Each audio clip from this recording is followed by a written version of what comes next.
Selamat pagi pemirsa, dengan saya Gemalia Riutari Bumegara dan dengan saya Agnes Putri Pratisaan dari acara Our News.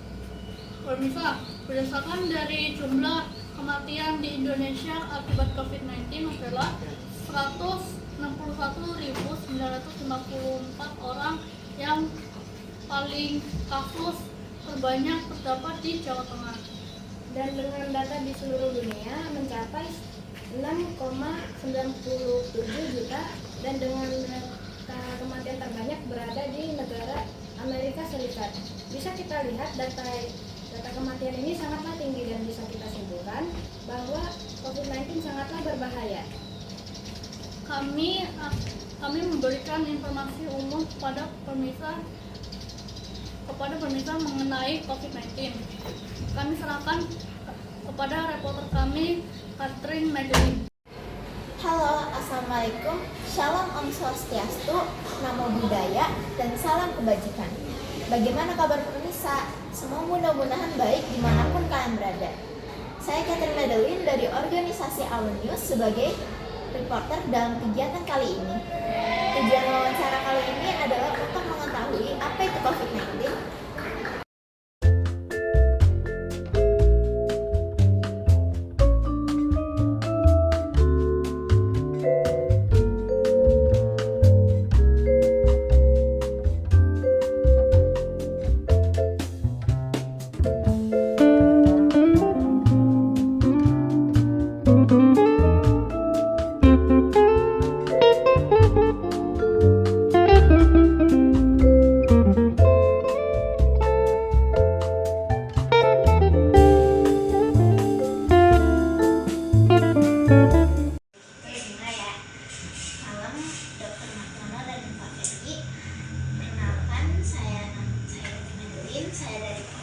saya dari sekolah Yusterso dari kelas 1 SMP, dan di sini kami ini menginterview Dr. Martono dan Mas Dedi mengenai COVID-19. Sebelum kami mulai, apakah Dr. Martono dan Mas Dedi bersedia? Bersedia. Baik, akan kami mulai. Di nomor pertama, menurut Dr. Martono dan Pak Ferry, apa penyebab munculnya COVID-19? Saya dulu ya. COVID-19 itu disebabkan oleh virus. Ya, jadi itu berawal dari daerah Cina, dia penyebarannya. Terus virus dia penyebabnya. Baik, bagaimana menurut Pak Ferry? Ya, kalau kita kan sebagai orang awam ya, lebih jelas betul itu teman-teman. Saya cuma nambahin aja bahwa itu tahunya sih itu virus corona ya, dari Cina pertama kalinya. Setelah itu muncul ya dari orang-orang ya, terus akhirnya yang masuk ke Indonesia ya tahun-tahun 2020 ya. 2020.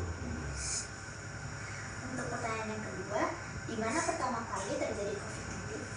Dari Cina. Wuhan Ya, dari Wuhan.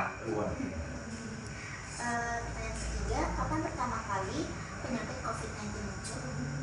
Di Indonesia atau di Cina? Pertama kali. Pertama kali dia muncul di tahun 2019 di Cina ya, di Wuhan itu. Ya. Baru menyebar. Kalau di Indonesia 2020 di Indonesia, masuk Indonesia. Awalnya. Ya. Untuk pertanyaan keempat, siapa salah satu orang yang bisa menemukan penanganan COVID-19?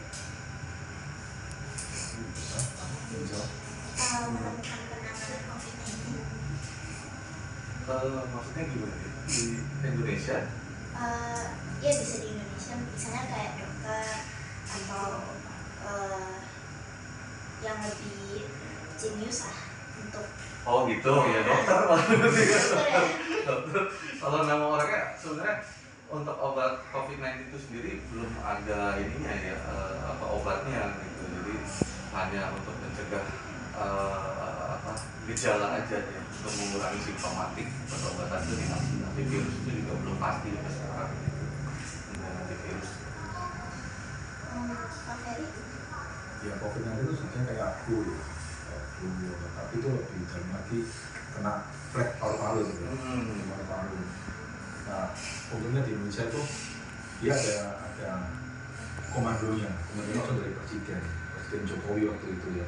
Dan Jokowi yang mana dia langsung memberikan komando untuk preventif ya, untuk disuntik untuk vaksin ya, gitu. Kalau nggak ada komando itu mungkin kita semua akan di lockdown.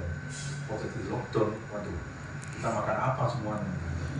Karena yang di negara lain tuh 100% lockdown. Lockdown itu berarti nggak boleh keluar dari rumah. Mampus dah ya. Nah, kalau di Indonesia masih boleh gitu, masih boleh. Itu hebatnya komandonya. Untuk pertanyaan kelima, mengapa penyakit COVID-19 bisa sangat berbahaya? Penyakit COVID itu berbahaya bagi orang-orang yang mempunyai komorbid. Komorbid itu artinya penyakit yang sudah ada sebelumnya. Nah, kenapa? Karena virus ini dia menurunkan sistem kekebalan tubuh dan cross infection. Cross infection itu dia menyerang kemana aja. Jadi seseorang yang dia mempunyai penyakit sebelumnya itu pasti akan lebih berat. Jadi yang menyebabkan bahaya. Tapi kalau untuk yang orang-orang usia muda itu sebenarnya lebih kuat ya. Karena yang dikhawatirkan orang-orang yang dengan komorbid aja sih sebenarnya gitu. Ya, virus self limiting disease dia sembuh sendiri sebenarnya gitu. Tapi dengan adanya penyakit penyerta sebelumnya itu yang membahayakan. Gitu. Kalau pertanyaan keenam, bagaimana cara proses penyebaran COVID-19 terjadi pada tubuh manusia hingga dapat kehilangan nyawa? Nah, jadi COVID-19 itu dia masuk bisa menyerang seseorang itu dari antara individu ke individu ya, dari droplet udara, percikan cairan mukosa dia tersedot masuk ke dalam saluran nafas. Nah, di situ dia mulai berkembang biak, muncul di paru-paru, menyebabkan pneumonia. Dan pneumonia itu masalah-masalah di paru, infeksi paru. Nah, dengan penyakit-penyakit komorbid, dia bisa si virus itu bisa menyebar ke seluruh darah, dan dengan orang-orang yang punya penyakit komorbid itu akan semakin memperberat keadaan. Untuk pertanyaan yang terakhir, nomor 7, dampak apa yang terjadi setelah berhenti pandemi? Banyak PHK massal.